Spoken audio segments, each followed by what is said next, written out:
fish. Wow, GMAC. Value bet. When you get called by two clear fish, continuation betting into a board with two overcards is just obviously, I think, a clear mistake. You should just shut down immediately and give up on the hand. I think we can safely assume that Plutocat is also a fish if he's going to limp 9 king under the gun. Really has no reason to be doing that.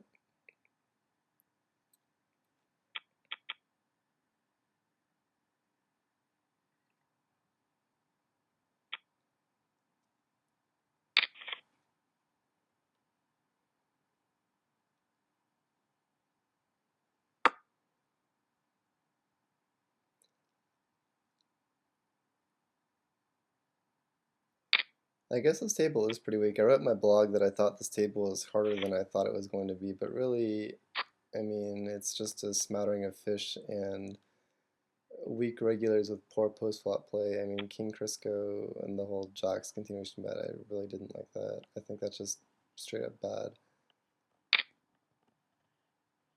And you have to realize that fish are going to have all kinds of draws and queens that they're not going to fold, and aces they're just never going to fold. So I just would just shut down immediately with jacks. And then fish tend not to be that aggressive, and so in the event that you actually have showdown value with the best hand with pocket jacks because they're sitting on smaller pocket pairs or weak suited connectors that miss, or king jack that just happens to miss its draws, then jacks can show down and win. And fish, I mean, some of them tend to bluff. I mean, it really depends on the fish, but frequently fish are just gonna like check it down and not bluff at it because they're just too passive.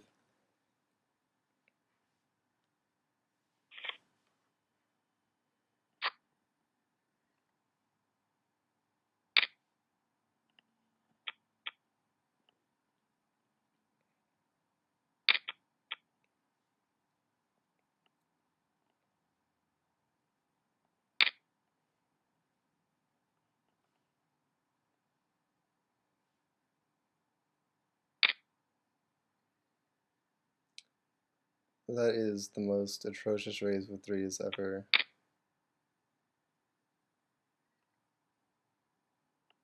And calling with deuces is just spewtastic.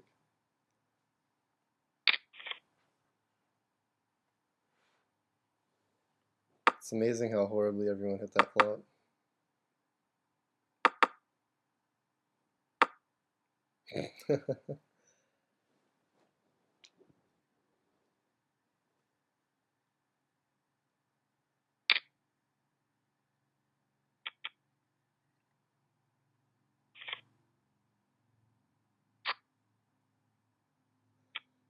I am talking about how horrible everyone is, but I mean, really, the other day, just as a $5 sit and go. And it's not really going to be that interesting to commentate until the later blind stages when I can get a little bit more aggressive. And I don't really get that aggressive till super late. And like heads up is really interesting too because I really like to see how my push fold game has come along. One thing that actually really ended up helping me become a better tournament player, ironically, are the heads up flipaments. There's these heads up sit and goes on stairs. There are $101 buy-ins that I liked a lot because there is this chart that you can follow from Nash Equilibrium that makes it completely unexploitable to play in a specific manner. And so what it ends up doing is it allows you to play correctly, and if opponents deviate from that chart, then they, at least to a large extent, then they're making mistakes. And when they make those mistakes, that's when you show an immediate profit. And so I really ended up learning a lot about how suited hands and connectivity really helps in people's calling ranges. So you want to push with hands that have more suitedness and connectedness because it really fares better against people's calling ranges. obviously hand strength is important, but also what people are going to call with is very, very important, which is something that I never really thought about too in depth as a cash player, because it's really not that important of a concept as a cash player.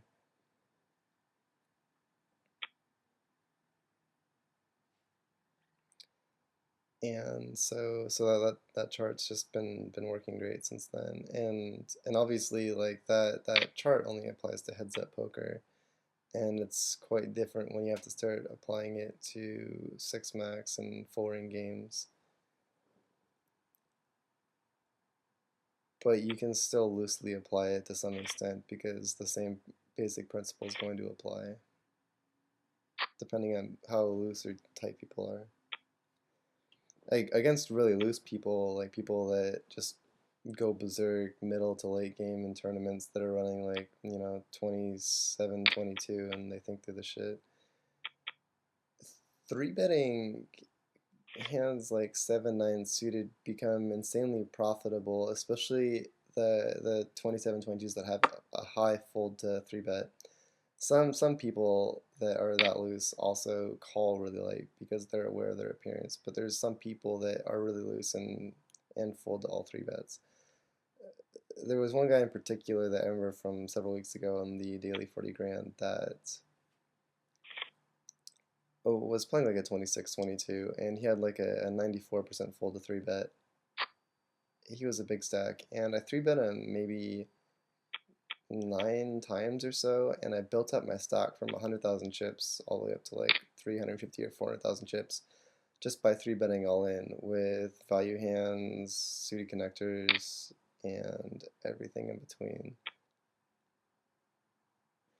Pocket eights is in a really rough situation here because every single play kind of sucks for them. I don't like folding. Re-raising all in with that many blinds is pretty bad. And then calling is pretty bad because you're gonna have to get up on all the flops. Raising here is horrific. It's just the absolute worst ever. He should not be raising. He should almost certainly be calling. He wants to keep bluffs in. On a turn like a 7, if a 7 comes down, you absolutely want to like then raise if he's, or just shove all in, I guess, if he's going to put out a decent sized turn bet.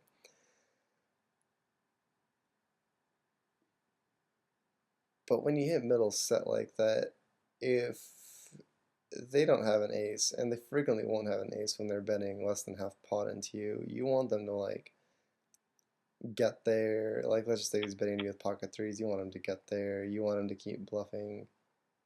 And you're not really that concerned about hands drawing out on you. I mean, there are flushes to be a little bit worried about, but that's just going to be a big cooler.